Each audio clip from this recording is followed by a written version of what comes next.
Welcome to InstroTek's Xplorer 2 Quick Start Guide video. Chapter 1. What's in the box? We'll begin this video by unpacking the Xplorer 2 Type A shipping case and showing you what's inside. First is the Xplorer 2 moisture density nuclear gauge itself. Included is the reference standard block used for generating a standard count, the scraper plate for leveling your testing surface material, a drill rod used to make the hole in the material for the source rod, and the extraction tool for pulling the drill rod from the material. Lastly, you have your nuclear gauge paperwork and manual. Also included with your Xplorer 2, AC and DC chargers, nuclear gauge and gauge case locks. Paperwork. What's inside? The envelope contains a USB flash drive, the Xplorer 2 operating manual, Xplorer 2 quick start instructions, the calibration report, the nuclear gauge certificate, Type A case report, and the closing instructions. Ensure the nuclear gauge case is properly labeled and transportation paperwork is included. Refer to Xplorer Operating Manual for details. Proper gauge case labels are required when transporting the Xplorer 2 nuclear gauge. Refer to Xplorer 2 Operating Manual for further instructions. Chapter 2. Taking a standard count at the lab. Taking a daily standard prior to use ensures the gauge is working properly. Start by removing the nuclear gauge from the storage facility or locker.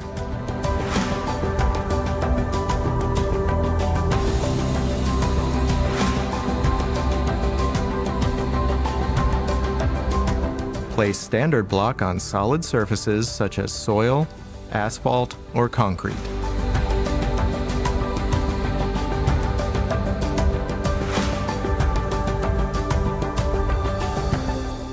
Do not take standard counts on truck tailgates, tables, or non-solid floors.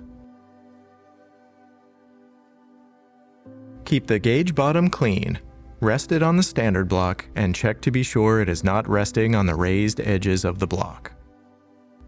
Align the nose of the gauge with the keypad against the metal butt plate of the block. Place source rod in safe position notch and tap gently to seat handle. Finally, ensure the handle is reasonably parallel with the gauge. Press the STD button on the front panel. The standard count will display with your previous standard count. Press Yes/On for a new standard count or Off/No to cancel. Press the Start/Enter button to start the standard count. Move 3 to 6 feet away from the gauge while the standard count is taking place. After 240 seconds, the results of your standard count will be displayed. DS is the density standard count, and MS is the moisture standard count. Log these numbers into your daily standard log record. The moisture count should be within 2% and density should be within 1% of the last 4 averages from the previous 4 standard counts. If those averages are greater than 3 months old, take 4 new counts to reset the average. Press the Yes/On button and the gauge ready screen will appear. You are now ready to begin testing. It is important to check density standard against the expected standard count range from the calibration report. Chapter 3. Taking a standard count in the field. Start by removing the gauge, drill rod, extraction tool, scraper plate, and standard block from the gauge case. Find a location to take a field standard count and place the standard block on solid surfaces such as soil, asphalt, or concrete. Follow the same steps shown earlier in this video for taking a standard count. It is important that a minimum of 1 daily standard count is taken at each job site.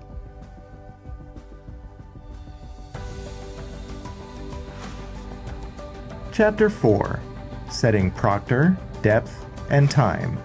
Press the Time button on the front panel. Scroll up or down to set a desired count time: 15 seconds, 30 seconds, 1 minute, or 4 minutes.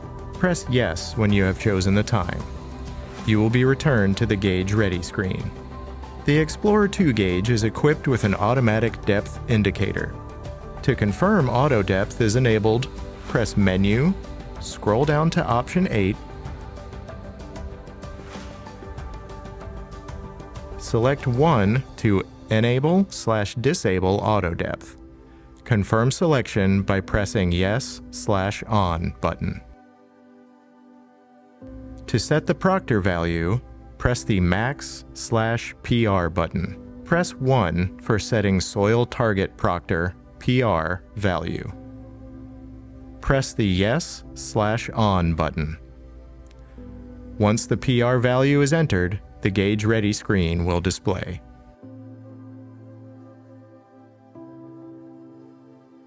Chapter 5. Site Preparation. Next, locate a test site 30 feet or 10 meters away from other gauges and large objects that could influence the gauge results.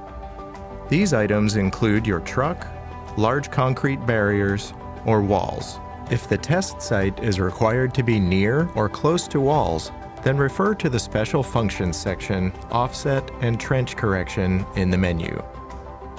Remove any large debris from testing area. Using the scraper plate provided, level the test surface by removing raised areas and voids. If there are any small voids that weren't filled, use some surrounding local soil or material to bring them up to grade. Place the extraction tool over one of the guide tubes on the scraper plate. Place the drill rod into the same guide tube as the extraction tool.